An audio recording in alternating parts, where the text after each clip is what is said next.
Magandang araw mga kaibigan. Bigyan natin ng reaction opinion itong video posted by Philippine Star. Nagsalita po si BP Sara. Napapabalita na baka daw bigla siyang mag-attend sa day 2 ng impeachment trial. Kaya ngayon, ang nangyari, press conference. Hinarap niya ang media.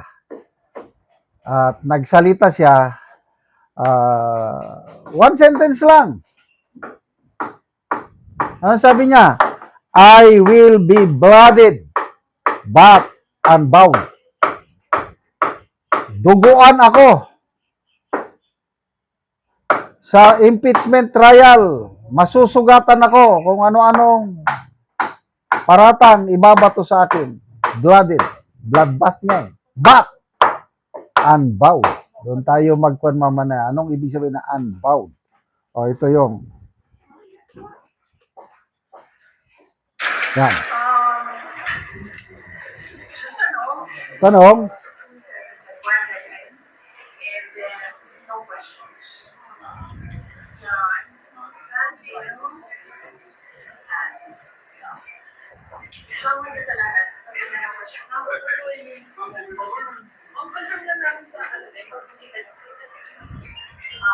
Yes. So, my statement is, in this bloodbath and bloodshed, I will be flooded, but unbound. Yun. Why did you attend today?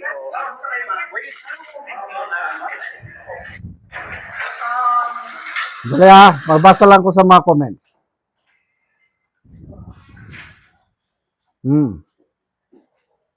Paano ito? Baka mag-meltdown. Maaring pasakitin at sugatan at hindi luluhod o susuko. Talagang palaban si Inday Sara.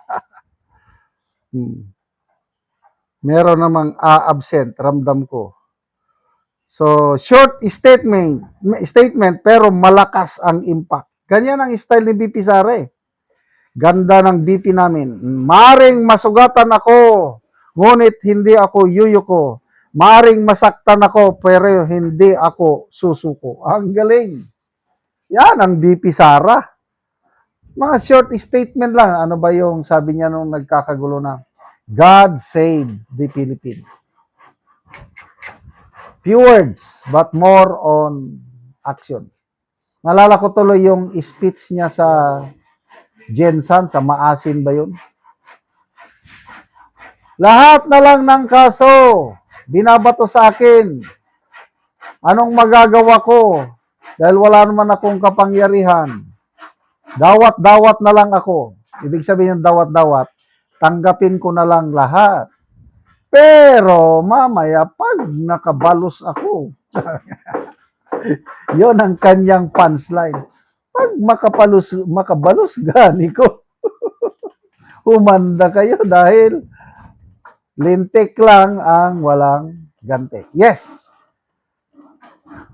Ang purpose nila ng impeachment trial na ito, na patatagalin nila ng 7 to 8 months, hanggang Pebrero daw eh. It is just to destroy the credibility of BP Sara. Lalo na, yung day 1, nag-pronounce na ang presiding officer ng threshold, ang bilang ng boto para makonvict si BP Sara is 16. Very specific, provided sa Constitution, 16. No 14, no 15 whatsoever. Kahit ikulong pala nila lahat ang mga minority senators, 16 pa rin ang ano. Kasi nga, ang nakakulong, hindi man yon basihan para maalis ang isang senador.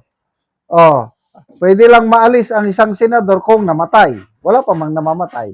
Kung nag-resign, wala namang nagre-resign. Kung tumanggap ng executive position sa gobyerno, wala naman. O kung na-expel, wala namang na-expel. So yung nakakulong o na-suspend, wala yun. Kabilang pa rin siya sa 24. Kaya ang 2/3 ng 24, 16 pa rin. The presiding officer has spoken. Yun na yung susundan na rule throughout the impeachment trial. So ano? Game over. Imposible na ang prosecution makakuha ng 16 votes. 13 lang yung senators ng Malacanang, Gatchalian Black, 13 lang sila. Kahit lahat sila boboto ng conviction, kulang pa rin sila ng 3. Oh, meron bang 3 na makukuha nila sa minority senators para boboto ng conviction? Wala. Posible pa sa 13, may boboto dyan ng abstention. Sinong mag-abstain? Tingin ko si Subiri. Sino pa? Baka itong si ano to? Escudero. Kaya talo na sila. Kaya ito, demolition job, itong impeachment trial. Kaya sabi ni BP Sara, blooded, na masusugatan ako, kailang hindi ako magpapatalo. Masasaktan ako, kailang hindi ako yuyuko. Yan. Matinding patutsada sa palasyo. Kasi, sabi ni Congressman Edgar Erese, ang impeachment ni BP Sara is a grand design of the Marcos administration para pilit nilang tanggalin si BP Sara sa true impeachment conviction kasi takot sila na mananalo si BP Sara sa 2028. Pag nangyari yan, sigurado makukulong sila. Hindi sila patatawarin ni BP Sara. Ano yung statement ni Congressman Toby Chanco? 1,000,000% hindi sila patatawarin ni BP Sara. So, salamat mga kaibigan sa inyong pagsubaybay sa channel ito. Nakakatulong kayo ng malaki sa tribong Talanding ng Bukidnon dahil ang sweldo natin sa channel na ito is pantulong sa tribo. Namimigay tayo ng libreng yero at pako para makapagpatayo sila ng mas maayos na tirahan. Panoorin niyo ang video na ito. Karon yan ako sa balay sa natabangan na mo og yero. So muna yung itsura sa iyang atop, mga dagko na og buslot.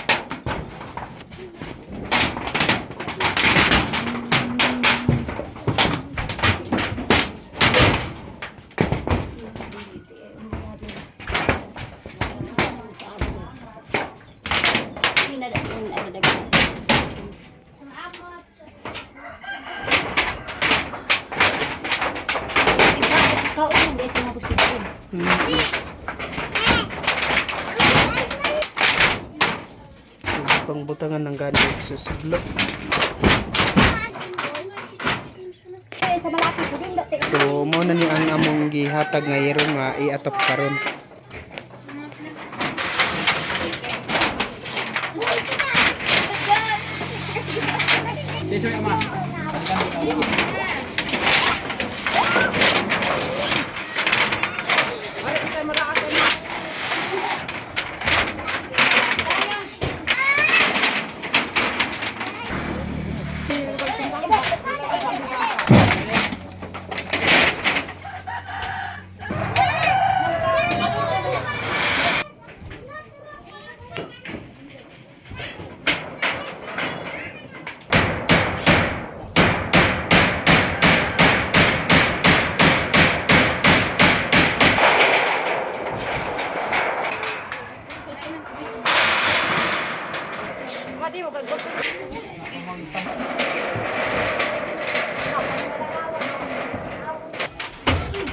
O karon managed sa pag-atop ang ginatabang nga yero, so makita nato nga nag-atop na gid sila sa ilang balay. Napulihan na gid tong mga boss. Sa Ginoo nga napulihan ang gid akong atop nga 20 na katuig nga atop kay sa naghatag sa sin. So 20 na ka tuig tong 20 imong na atop. katuig akong atop nga karon pag ilan ilis di kay naay naghatag sa amo ang kuan hero.